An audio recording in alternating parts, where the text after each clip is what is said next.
어떠한 비행기가 이륙을 하였습니다.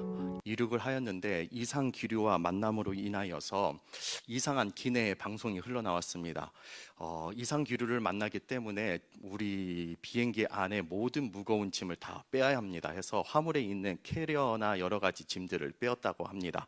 그랬더니 또 어처구니 없는 기내의 방송이 있었습니다. 어떤 방송이냐면 이 비행기가 무게를 감당할 수 없으니 우리 몇 사람만 뛰어내렸으면 좋겠습니다 라고 당황스러운 그러한 방송이 흘러나왔습니다. 어처구니가 없었겠죠. 네. 그래서 많은 사람들이 이리저리 눈치를 보고 있었습니다. 이때 어떠한 사람이 이렇게 외치면서 뛰어내렸습니다. 자기 나라를 너무나 자랑하고 싶었던 겁니다. 최대 강국 미국 만세 하면서 뛰어내렸습니다. 대단하죠. 자기 나라를 자랑하면서 뛰어내렸습니다. 그리고 어떠한 사람이 이렇게 뛰어내렸습니다. 죽음도 예술이다 하면서 프랑스인이 뛰어내렸습니다. 그 모습을 본 우리 대한민국 사람이 가만히 있을 리가 없죠. 네, 대한민국 만세, 대한독립 만세 하면서 옆에 있는 사람, 일본 사람을 밀었다고 합니다. 네, 여러분들 기독교는요. 네, 여러분 원수를 품는 기독교입니다. 신앙입니다. 우리가 바로 옆 사람이 원수는 아닐지라도 이렇게 고백했으면 좋겠습니다. 사랑합시다, 사랑합니다라고 고백했으면 좋겠습니다.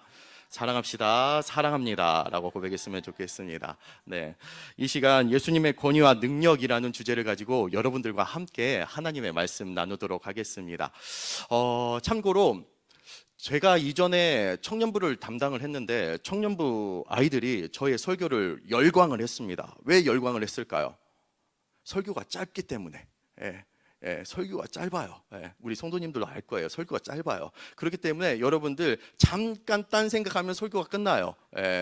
잘 따라오시길 바랍니다. 특별히 주보에 나와 있는 그 설교 노트의 흐름에 따라서 잘 따라오시길 바랍니다. 본문에 따라서 예수님의 권위와 능력이라는 주제를 가지고 이 시간 하나님 말씀 나누도록 하겠습니다.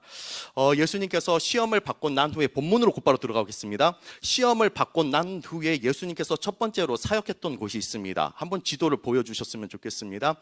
네. 가버나움이라는 곳에서 사역을 하셨습니다. 이 가버나움이라는 곳에서 예수님께서 사역의 꽃이 피워졌습니다. 잘 보이십니까? 네, 여기서 예루살렘이 보입니다. 예루살렘 위에 나사렛이 있고 나사렛 위에 가버나움이라는 곳이 있습니다. 여러분들 예수님께서 가버나움 가운데서 사역의 꽃을 피웠어요. 네. 많은 이들을 치유하였고요, 고쳤고요, 12명의 제자들을 가버나움에서 모두 다 형성을 했다라는 것입니다. 네.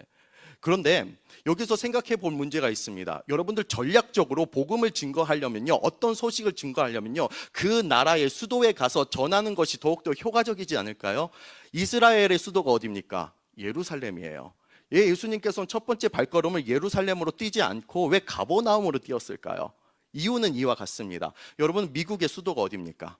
워싱턴 DC죠. 네. 그렇지만은 모든 문화가 창출이 되고 모든 문화가 교류가 되는 곳은요, 워싱턴 DC가 아니에요. LA예요. LA에서 창출이 되고요, LA에서 모든 문화들이 교류되고 퍼져간다는 것입니다. 가버나움이 바로 이와 같은 지역이었어요. LA와 같은 그러한 지역이었기 때문에 문화가 창출되고 문화가 교류가 되고 그리고 무역이 활발한 곳이, 사람들이 오고 가는 발걸음들이 많기 때문에 예수님께서 전략적으로 예루살렘을 선택한 것이 아니라 어디를 선택했다고요? 가버나움을 선택했다는 것입니다. 가버나움에서 예수님께서 사역의 꽃을 피우게 된다는 것입니다. 어떻게 가버나움에서 사역을 하셨는지에 대해서 한번 세 가지로 한번 살펴보도록 하겠습니다. 첫 번째는요, 예수님께서는요 자신의 거룩한 능력을 나타내셨습니다. 어떻게 자신의 거룩한 능력을 나타내셨냐면 말씀을 통해서 자신의 거룩한 능력을 나타내셨다라는 것입니다. 꼭 기억하시기 바랍니다. 말씀의 능력을 통해서 꼭 예수님의 능력을 나타나셨습니다. 한번 과연 그런지 우리가 33절 말씀을 한번 읽어보도록 하겠습니다. 시작. 네, 예수님께서 회당 가운데 말씀을 증거했어요. 이때 회당이라 하면요, 지금 교회 초소라는 것입니다. 이 교회 초소 가운데 예수님께서 말씀을 증거하니까는 누가 튀어나왔어요? 악한 영이 튀어나왔어요. 귀신이 튀어나왔어요. 저는 딴소리 하지 않습니다. 지금 성경 이야기를 하고 있는 거예요. 여러분들, 이 귀신이 튀어나왔습니다. 여러분들 어디서 귀신의 영이 나왔습니까? 회당이에요. 예배드리는 장소예요. 세상이 아니라 바로 교회 안에서 귀신 들린 사람이 나왔다는 거예요. 이것을 실질적으로 우리들한테 적용해 보도록 하겠습니다. 우리가 지금 예배드리고 있는 이곳에 귀신 들린 사람이 있을 수도 있다, 없다? 있을 수도 있다라는 거예요. 악한 영에게 사로잡힌 사람도 있을 수 있다, 없다? 있을 수 있다라는 거예요. 그렇지만은 전반적으로 우리가 완전히 악한 영에게 사로잡힌 사람들은 없다라는 거예요. 그렇지만 일부분적으로 우리가 악한 영에 사로잡힌 분들이 있다라는 거예요. 어떤 부분이냐면요, 어떤 사람들은 아주 스마트해요. 그리고 아주 똑똑한 그런 사람들이죠. 인텔리예요. 그렇지만 컴퓨터 앞에만 서면, 그리고 스마트폰 앞에만 서면은 그렇게 음란 사이트에 연결하는 사람들이 있습니다. 음란의 영에게 사로잡힌 사람들이 있어요. 그리고 마음을 컨트롤하지 못해요. 마음을 컨트롤하지 못해서 오직 분노함으로써 모든 일을 처리하려고 합니다. 분노의 영에게 사로잡힌 사람이 있어요. 어떤 사람은 우울증에 빠져 있어요. 그래서 어떻게 하면 내가 죽을 수 있을까라고 자살 가운데 빠져 있는 사람이 있다는 것입니다. 이렇게 부분적으로 우리가 악한 영에게 사로잡히는 사람들이 있다는 겁니다. 이들에게 필요한 부분이 뭐냐면, 물론 정신적인 상담도 필요하고 정신적인 분석도 필요합니다. 그렇지만은 영적으로 바라봤을 때 이들에게 필요한 것은요, 바로 예수님이세요. 아멘입니까? 네, 예수님이 필요합니다. 여러분들, 우리도 이와 같은 사람이지 않습니까? 물론 눈에 보이지 않게 우리가 귀신의 영에게 사로잡힌 부분은 없지만은, 그래도 우리가 가끔씩 하나님 앞에 죄성 가운데 빠져 있는 그런 사람으로서 살아가고 있지는 않은지 한번 우리 자신을 점검해 봤으면 좋겠습니다. 여러분들, 예수님께서 설교를 하셨을 때 첫 번째 가버나움에서 설교를 하신 것이 아니에요. 시험이 끝나고 난 후에, 40일 시험을 끝나고 난 후에 어디서 첫 번째 설교를 했냐면 나사렛이라는 곳에서, 자신의 고향에서 설교를 하셨습니다. 이때 설교를 했을 때 사람들의 반응은 어땠을까요? 긍정적으로 아멘으로 대답을 했을까요? 아니에요. 부정적이었어요. 얼마만큼 부정적이었냐면, 그 말씀이 듣기 싫어서 예수님을 낭떠러지 가운데 몰아넣어버려요. 그래서 그 낭떠러지 가운데, 그 절벽 가운데 예수님을 죽이려고 했다는 겁니다. 아주 부정적이었어요. 그리고 두 번째 설교 초소인 이 가버나움에서 예수님께서 말씀을 능력 있게 전해요. 사람들이 깜짝 놀래죠. 서기관들과 바리새들과 권위가 다르구나, 뭔가 다르구나 하면서 깜짝 놀래요. 그렇지만은 악한 영이 튀어나와서 예배를 방해한다는 거예요. 첫 번째는 예수님을 죽이려고 했고요. 그리고 두 번째 말씀을 증거했을 때는 귀신이 튀어나왔다는 거예요. 예수님은 설교 잘 하시는데 이와 같은 일이 일어났어요. 한번 설교자의 입장으로 생각해 봤습니다. 제가 이 시간 설교를 하는데 갑자기 어둠의 영 가운데 빠져 있는 사람이 악 소리 내면서 막 예배를 방해한다고 생각해 보세요. 결국 유쾌하지 않을 거예요. 오히려 불쾌할 거예요. 오히려 설교자에게 집중하는 것보다, 말씀에 집중하는 것보다 그 사람에게 더욱더 집중할 것 같다라는 생각이 듭니다. 여러분들, 예수님께서는요, 설교를 할 때는요, 유력한 사람들이 모이지 않았어요. 저명한 사람들이 모이지 않았어요. 어떤 엘리트, 로마의 엘리트 사람들이 모이지 않았어요. 항상 예수님께서 설교한 사람들한테는 악한 영에게 사로잡힌 사람들, 육체의 연약한 가운데 사로잡혀 있는 사람들, 사회에 뭔가 문제가 있는 사람들에게, 사람들이 예수님 곁에 항상 머물렀다는 것입니다. 여러분들, 어떤 것이 능력이고 어떤 것이 권위입니까? 엘리트들과 저명한 사람들이 모이게 하는 것이 능력이고 권위입니까? 아니면은 병든 사람들이 모이고, 그리고 치유가 필요한 사람들이 모이고, 그리고 사회적으로 문제가 있는 그 사람들이 모여서 치유가 일어나는 것이 능력이고 권위입니까? 저는 후자라고 생각이 듭니다. 그리고 여러분들, 우리는 어떠한 사람입니까? 전자에 속한 사람입니까? 후자에 속한 사람입니까? 후자에 속한 사람입니다. 우리가 알지 못하는 연약함이 있습니다. 하나님의 도우심이 아니면 우리가 제대로 설 수 없는 부분들이 있다는 겁니다. 그렇기 때문에 우리의 인생 가운데 가장 필요한 분은 바로 예수님이세요. 아멘이세요? 네, 예수님이세요. 여러분들 믿음으로써 아멘 하셨으면 좋겠습니다. 예수님께서, 아니 하나님께서 우리 인생길 가운데 돈이 필요하다면요, 하나님께서 세상을 이처럼 사랑하사 우리들에게 훌륭한 사업가를 보내주셨을 거예요. 우리 인생 가운데 정말 건강이 필요하다고 하면요, 하나님께서 세상을 이처럼 사랑하사 우리들에게 훌륭한 의사를 보내주셨을 거예요. 그렇지만 우리의 인생길 가운데 정말 필요하신 분은 우리 예수님이시거든요. 그래서 하나님께서 세상을 이처럼 사랑하사 독생자 누구를 보내주셔요? 예수님을 보내주신다라는 거예요. 제가 이전에도 이야기한 것처럼, 여러분들, 우리는 불완전한 존재예요. 제약 덩어리이기 때문에 완전한 사람은 없어요. 우리는 불완전한 존재예요. 그런데 이렇게 불완전한 우리가 이렇게 불완전한 세상을 의지하는지 모르겠어요. 불완전한 돈을 의지하고, 불완전한 우리의 어떤 인맥을 의지하고, 불완전한 우리의 어떤 권력을 의지하고, 여러분 불완전한 존재가 불완전한 어떤 것을 의지할 때 어떤 것이 나올까요? 완전함이 나올까요? 아니에요. 불완전함이 나와요. 불완전한 우리가 의지할 분은 누구입니까? 완전하신 예수님이에요. 완전하신 예수님을 만나는 이 자리가 되기를 간절히 소망합니다. 네, 이렇게 예수님께서는요, 연약한 자들에게 관심이 있었어요. 병든 자에게, 치유가 필요한 자들에게 관심이 있었어요. 그래서 예수님께서 회당에서 가르치시고 누구에게 달려갑니까? 열병에 걸린 자, 그리고 병든 자들에게 찾아간다는 것입니다. 한번 우리가 39절 말씀을 한번 읽어보도록 하겠습니다. 시작. 예수께서 일어나 회당에서 나가사 시몬의 집에 들어가시니 시몬의 장모가 중한 질병을 앓고 있는지라 사람들이 그를 위하여 예수께 고하니. 네, 죄송합니다. 38절이 말씀이었습니다. 38절에 보면요, 누가 병이 듭니까? 시몬의 장모님이 병이 든다는 것입니다. 여기서 좀 재미나는 그런 해석이 있습니다. 제가 설교를 준비하면서 좀 재미나는 해석을 발견을 했습니다. 여러분, 베드로가요, 예수님이 베드로를 초청을 할 때 나를 따르라라고 그렇게 이야기를 했어요. 그럴 때 베드로가 자기의 그물을 내려놓고 예수님을 따라갔습니다. 자신의 업을 내려놓고, 그리고 처자식을 먹일 것을 생각하지 않고 예수님을 따라갔습니다. 그러면은 장모의 입장에서는 어떨까요? 열불이 나죠. 그러지 않을까요?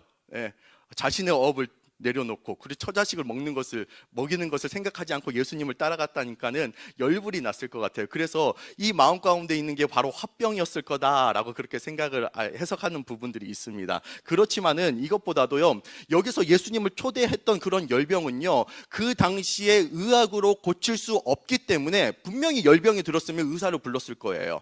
그렇지만 그 당시에 의학으로 고칠 수 없기 때문에 누구를 초대해요? 예수님을 초대했다라는 거예요. 지금으로 이야기하자면 코로나와 같은 그런 열병 가운데 걸렸기 때문에, 인간적인 의학으로 고칠 수 없는 그런 열병에 걸렸기 때문에 예수님을 초대했다는 겁니다. 이럴 때 코로나와 같은 그런 열병에 걸렸으면 사람들이 가까이 할까요? 우리를 봐도 알 수 있잖아요. 가까이 하지 않아요. 그렇지만 예수님께서는 어떻게 해요? 성경에 보니까 가까이 하셨다라는 거예요. 네. 여러분들 마음 가운데 있는 열병이 있을 수도 있어요.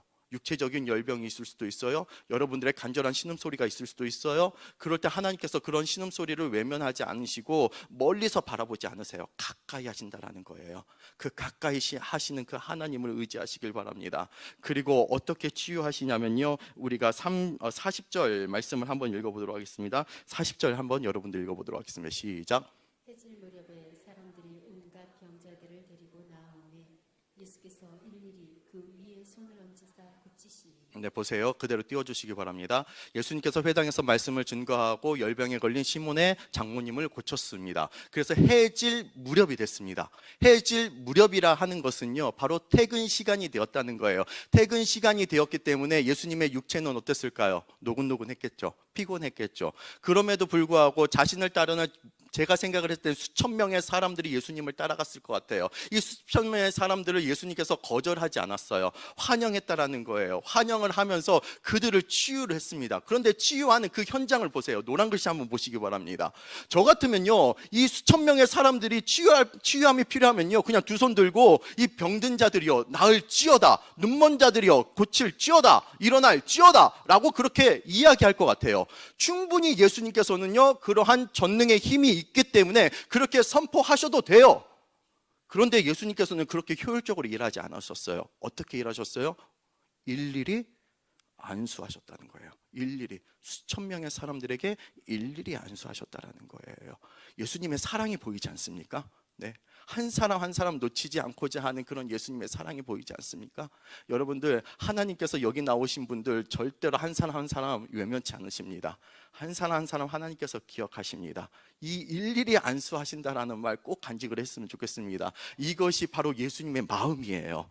그리고 난 후에 예수님께서는요, 이렇게 사람들을 관심 가운데 사랑 가운데 치유하시고 난 후에 예수님께서 기도하시러 가십니다. 기도하시는 그 현장을 보도록 하겠습니다. 우리가 42절 말씀 한번 읽어보도록 하겠습니다. 시작.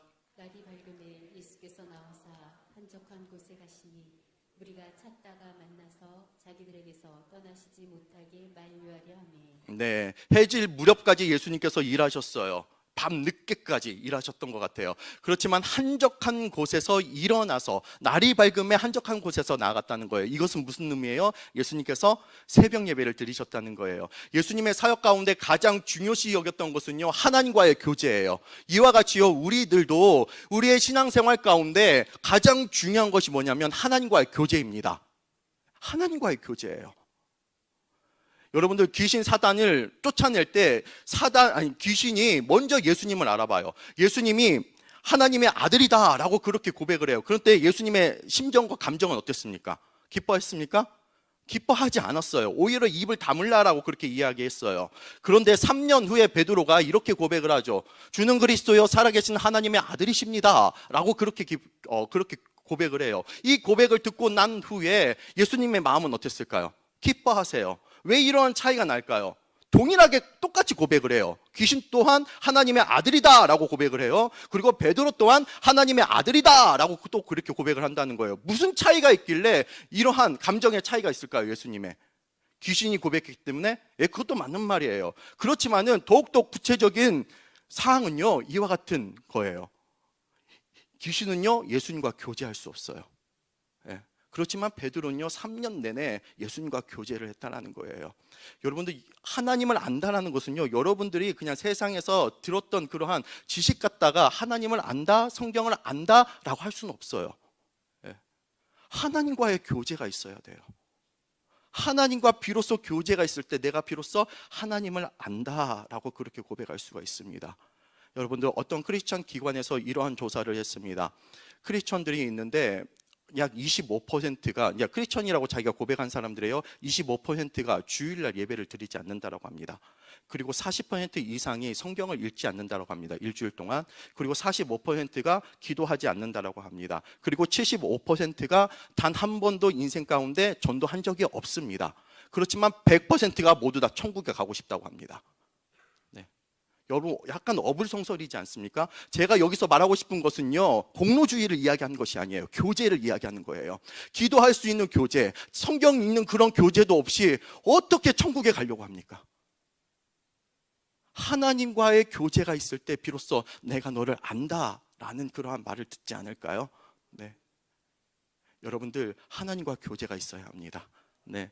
여러분들, 하나님의 교제권 안에서 정말 친밀한 가운데 주는 그리스도여 살아계신 나의 아버지시다 라고 그렇게 고백하는 여러분들의 입술의 고백이 되기를 원합니다. 이 시간 잠깐 영상을 볼 터인데, 하나님과의 친밀한 교제 가운데 우리의 형제 자매들이 어떻게 하나님을 생각하고 어떻게 고백하는지에 대해서 한번 그 영상을 보시고 혈교 이어가도록 하겠습니다. 영상 보여주시기 바랍니다. 불 다 꺼주시기 바랍니다.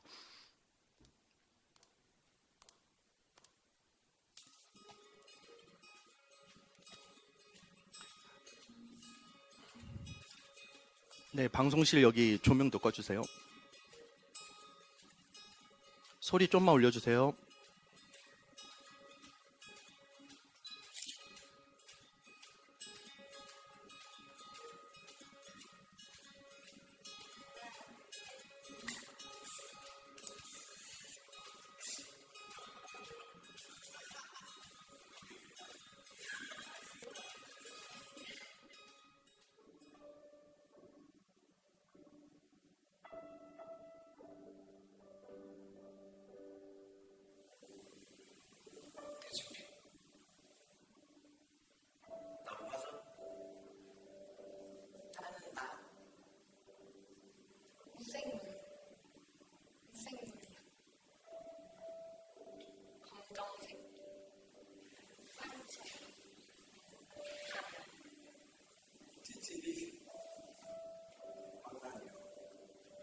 정말 생각 없이 살고 있었고 계속 같은 고민을 해결하지 못하고 그 두려움에 갇혀 계속 돌고 도는 고민 속에 갇혀 있어서 빠져나오지 못하고 내가 상처를 주는 거에 대해서 잘 몰랐던 것 같아요.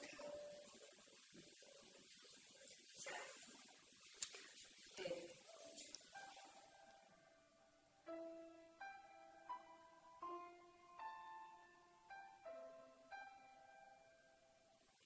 좀 빨개졌어요.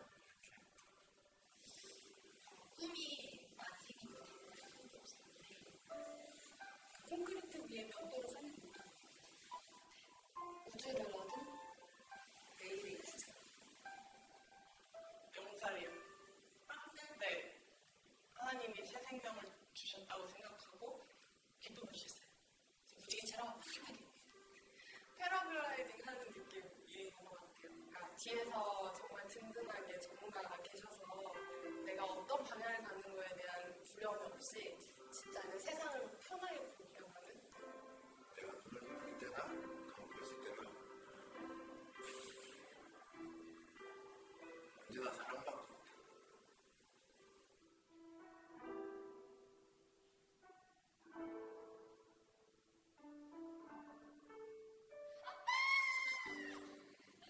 아빠, 저였습니다. 진짜 계시군요. 보고 싶었어요. 보고 싶었어요. 너무 보고 싶었고 칭찬해 주시고 잘했다 내 딸아 이렇게 주님, 저 잘했죠? 사랑합니다. 하나님 사랑해요. 사랑해요.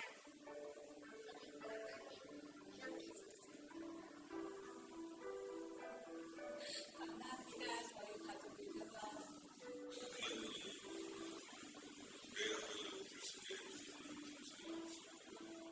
너무 감사한데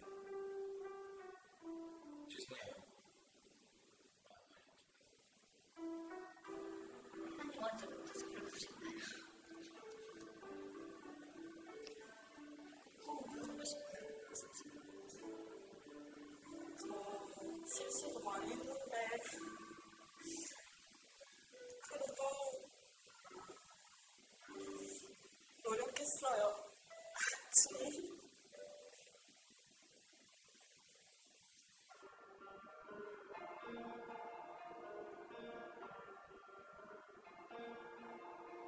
근데 말을 해주기보다는 그냥 하나님의 사랑을 느끼게 해주고 싶어요.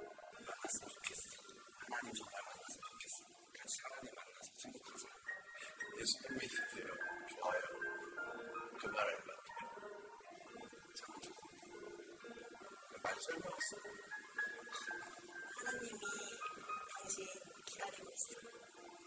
진짜 좋아요. 그리고 진짜 큰 꿈을 꾸게 되는 것 같아요. 저처럼 변화되는 삶을 살았으면 좋겠어요. 만나고 싶습니다.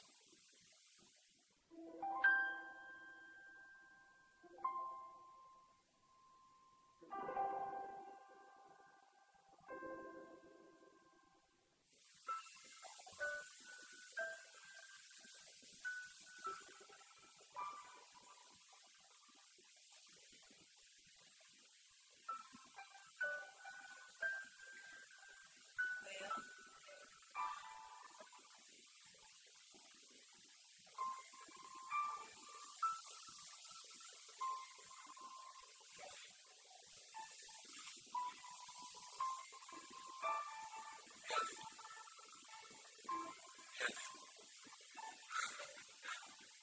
해야 되는 거예요?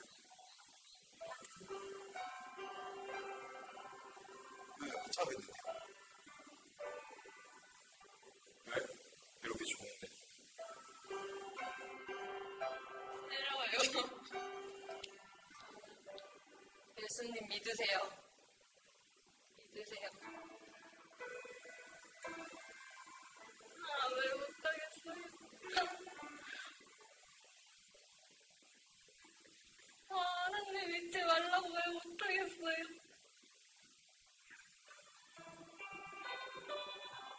사랑하는 사람은 서로 닮아간다고 합니다.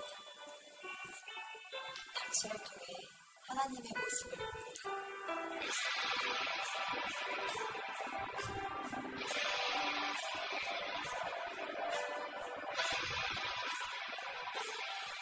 당신을 보여주세요. 같이 가실래요? 네, 여기까지 보도록 하겠습니다.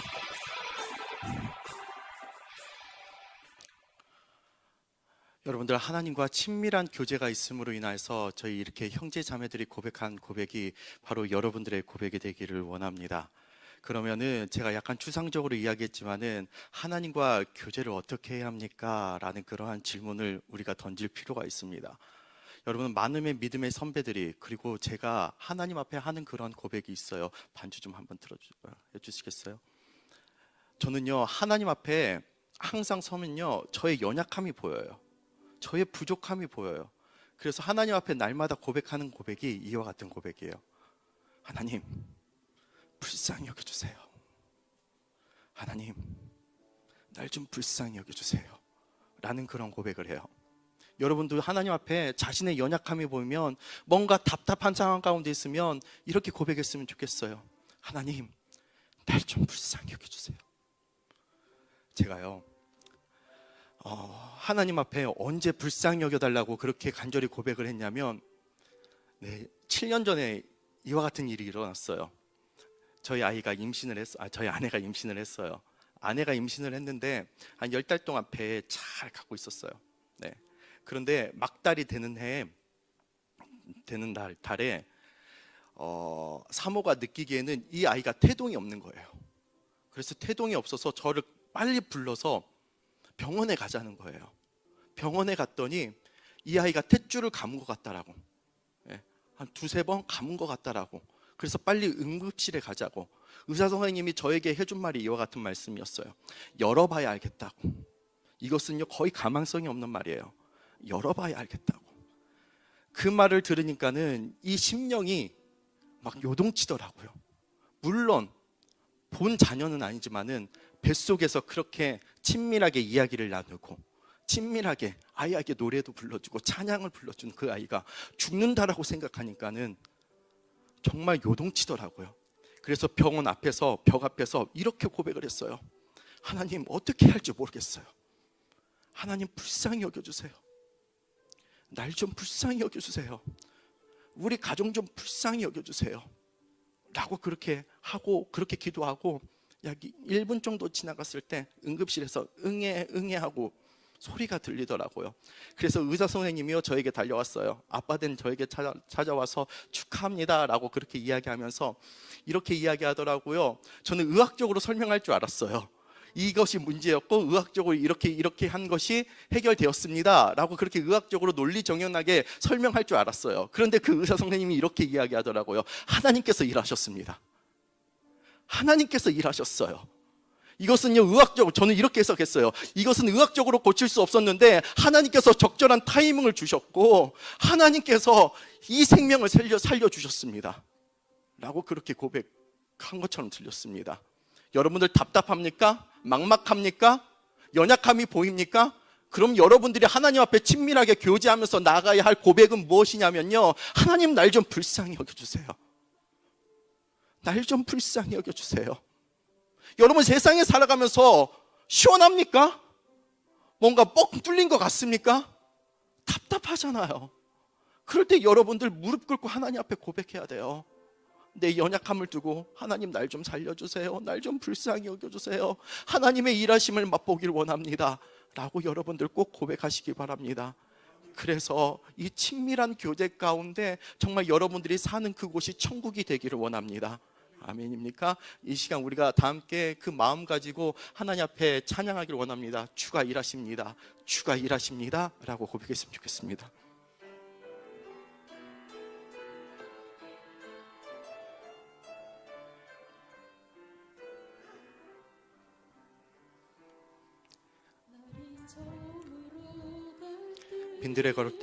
빈들에서 걸을 때 그때가 하나님의 때. 내 힘으로 안 될 때, 내 힘으로 안 될 때, 빈손으로 걸을 때 내가 고백해 여호와 이래. 다시 처음부터 고백합니다. 날이 저물어 갈 때, 날이 저물어 갈 때, 빈들에서 걸을 때 그때가 하나님. 찬양을 모르신 분들 가사를 잘 보시기 바랍니다. 이것이 나의 형편입니다. 내 힘으로 안 될 때, 빈손으로 걸을 때 내가 고백해 여호와. 그때 비로소 주가 일하십니다. 주가 일하시네, 주가 일하시네. 주께 아끼지 않는 자에게 주가 주가 신뢰하며 걷는 자에게 다시 처음부터 고백합니다. 날이 저물어 갈 때, 날이 저물어 갈 때, 그때가 하나님의 때, 그때가 하나님의 때. 내 힘으로 안 됩니다. 내 힘으로 안 될 때, 내가 고백해 여호와 이래. 주가 일하십니다. 주가 일하시네. 주가 일하시네. 주께 아끼지 않는 자에게 주가 일하시네. 주가 일하시네. 주가 일하시네. 신뢰하며 걷는 자에게 주가 일하십니다. 여러분의 삶 가운데 주가 일하시네. 주가 일하시네. 주께 아끼지 않는 자에게 주가 일하시네. 주가 일하시네. 신뢰하며 걷는 자, 우리가 믿음으로 선포합니다. 주가 일하시네. 주가 일하시네. 주가 일하시네. 주께 아끼지 않는 자에게 주가 일하시네. 주가 일하시네. 신뢰하며 걷는 자, 주가 일하십니다. 우리가 마지막으로 고백합니다. 주가 일하시네. 우리 삶 가운데 일하시네. 주께 아끼지 않는 자에게 주가 일하시네. 주가 일하시네. 신뢰하며 걷는 예게. 이 시간 우리가 주가 일하실 것을 기대하면서 하나님 앞에 기도했으면 좋겠습니다. 여러분들 다른 기도 필요 없어요. 여러분들이 연약함을 하나님 앞에 내려놓으세요. 지금 하나님의 보좌 앞에 올려놓으세요. 하나님, 이런 부분 내 연약함이 있습니다. 우리 가족 이런 부분 연약함이 있습니다. 우리 가정 불쌍히 여겨주세요. 하나님, 내 자신의 앞길이 보이지 않습니다. 하나님, 불쌍히 여겨주세요. 하나님께서는요, 여러분들의 작은 신음을 외면치 않으십니다. 성경에서 말씀하십니다. 일일이 안수하시니라. 그리고 가까이 하시니라. 일일이 안수하시니라. 가까이 하시니라. 라는 그런 하나님의 말씀을 의지하시길 바랍니다. 여러분은 작은 신음일지라도 하나님 앞에 기도했으면 좋겠습니다. 나를 불쌍히 여겨주세요. 하나님밖에 도움이 없습니다. 라고 이 시간 하나님 앞에 작은 신음을 하나님 앞에 올려드리길 원합니다. 이 시간 다 함께 하나님 앞에 기도하겠습니다. 기도합니다. 하나님 아버지, 이 시간 우리가 하나님 앞에 고백합니다. 아버지, 주가 일하실 것을 아버지 우리가 기대합니다.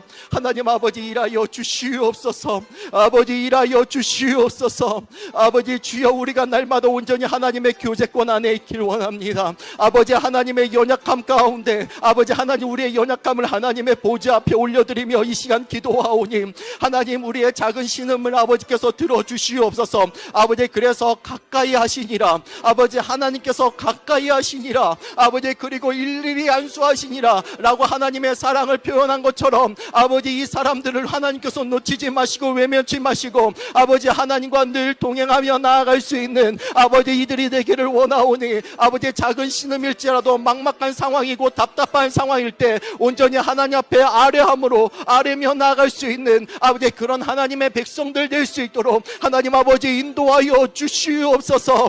아버지, 인도하여 주시옵소서. 아버지, 우리의 삶을 온전히 하나님께서 기억하여 주시옵소서. 우리의 삶 가운데 아버지 정말 막막함이 있습니다. 답답함이 있습니다. 아버지, 막힌 동굴과 같은 아버지 그런 상황이 있습니다. 아버지, 이럴 때 하나님의 일하심을 아버지 우리가 맛보길 원하오니 하나님께서 역사하여 주시옵소서. 하나님, 이 시간 하나님 앞에 우리의 작은 신음소리를 올려드렸습니다. 우리는 하나님 없으면 안 됩니다. 아버지, 하나님이 내 인생 길 가운데 개입해 주셔야만 합니다. 우리가 잘났으면 얼마나 잘났습니까? 우리가 얼마나 잘 나갔으면 잘 나갑니까? 결국에는 우리에게 찾아온 것은 허망이요, 허무입니다. 그 허망과 허무 끝에 온전히 하나님께서 우리를 안아주실 거라 우리가 기대합니다. 하나님, 여기 나와 있는 우리 성도들 가까이 하여 주시옵소서. 아버지, 외롭고 공허하고 쓸쓸한 영혼들을 하나님께서 꼭 품어 안아 주시옵소서. 그래서 사랑하는 아들아, 사랑하는 딸아, 내가 너를 지켜보고 있다, 내가 너를 주목하고 있다, 내가 너를 사랑한다 라는 그런 세밀한 음성에 귀 기울이며 나아갈 수 있는 우리 성도들 되게 하여 주시옵소서. 항상 하나님께서 나를 주목하여 주시고 나를 기억하여 주신다라는 사실을 잊지 않고 하나님의 얼굴 바라보면서 하나님 앞에 다시 유턴하기를 원합니다. 다시 한번 돌아서길 원합니다. 우리의 심령 가운데 성령 하나님께서 역사하여 주시옵소서. 이 모든 것 온전히 하나님만을 의지하며 사랑 많으신 예수 그리스도의 이름으로 간절히 기도하옵나이다. 아멘.